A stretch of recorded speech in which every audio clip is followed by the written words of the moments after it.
You evaluate so much, and I know you do a lot of retrospective looking back on things that go well, things that don't. When you have a year like last year that turned the way it did and finished the way that it did, what removed from it can you take away from the failures to improve moving forward? Yeah, I mean, there's a lot to digest and to sit back and take a second and look yourself in the mirror, right? Because that's where it starts with me as the manager. You talk about holding people accountable. I have to hold myself accountable, and there's so much to learn when we're going into a year with so many expectations, and we get out of the gate and you get to June with the best record in baseball, and then before you know it, you're going home. You don't even get the opportunity to play in October. So a lot to reflect, a lot to learn, because I don't see him as loss. It's just you learn from it and you keep moving forward. And to get to the specifics here, whether it's communication, relationship, processes, everything that happens before 7 o'clock that eventually will translate into the results that you want. Mendy, you were just with Juan Soto, and I know the defense has become a big conversational piece in improving that team-wide.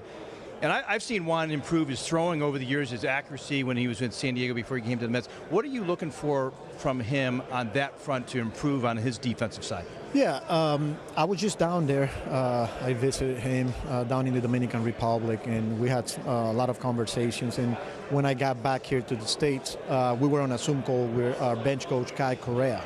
So I was getting information from Juan. And then, we obviously were ready to present something to him. And we got on a Zoom call not too long ago to talk about the defensive metrics and some of the things that he needs to do to continue to get better. The one thing about Juan is he wants to be coached. This is a guy that wants to be challenged. He wants to be the best player in the game. The offense there, the base running now. And now the next step is the defense. And I think for us, identifying the first step, his pre-pitch, he kind of got away from some of the things that he was doing in 2024 for some reason that we were able to identify, like I said, and present it to him. And it was a pretty productive conversation. And now he's going to take that into his off-season training program that can help him with the first step in the outfield. So, Carlos, obviously you guys gave Clay Holmes a chance to become a starting pitcher last year. It went great. He held up well. He performed well for you.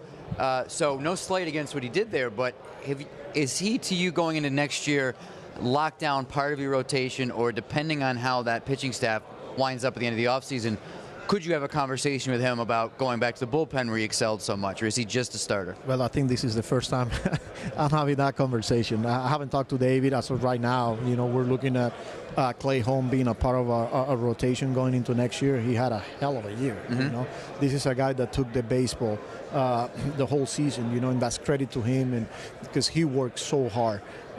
And we're counting on him, and he's going to be, like I said, a big part of our rotation moving forward. Mendy, you mentioned Kai Correa, the new bench coach. You have a complete overhaul of the coaching staff, which on one hand I'm sure is quite difficult. A lot of great men that you've lost, but also a ton of new additions. So as you look at the new coaching staff, what excites you the most about the coaches you've brought in? Yeah, there's a lot to be excited about. And I'm going to go back to some of those difficult conversations and decisions that we made. Not easy, especially from the chair that I see as a manager. You create and build this relationship with these people. They become part of your family. And then when you have a season like the one we had, there's going to be some tough ones there. And we did it. But I'm excited about our coaching staff. And the fact that there were like 7 or 8 new coaches, right? But 4 of them came from player development. I'm super excited about that. There's continuity. They're very familiar with our player, with the organization, the processes. And we're talking about developing players, but we're also developing coaches. So Kai Correa, I'm excited about Kai. I think we were super aggressive when we make some of the decisions that we made. We identified some of the names and some of the people that we were targeting, right? And Kai was the number one pretty much on the list because of his reputation around the industry as a defensive coach. This is a guy that I remember going to coaches convention to listen to his presentations because what he had to offer on the infield side of things. And man, he's been impactful already. Phone calls, Zoom calls with players, with coaches, developing the relationships, talking to our people in the minor leagues to make sure there's alignment there. There's a lot to like, and I'm excited about that.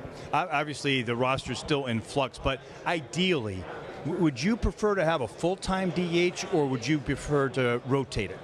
Yeah, I mean, who knows what's going to happen? I want what's going to be. Careful how you answer this one. The Mets, the best version of ourselves. Give me the best 9, whether it's a lockdown DH, whether it's a guy that, you have the ability to give a guy a DH day. We want to put what we feel are the best 9 guys that are going to give us a chance to win a baseball game day in and day out.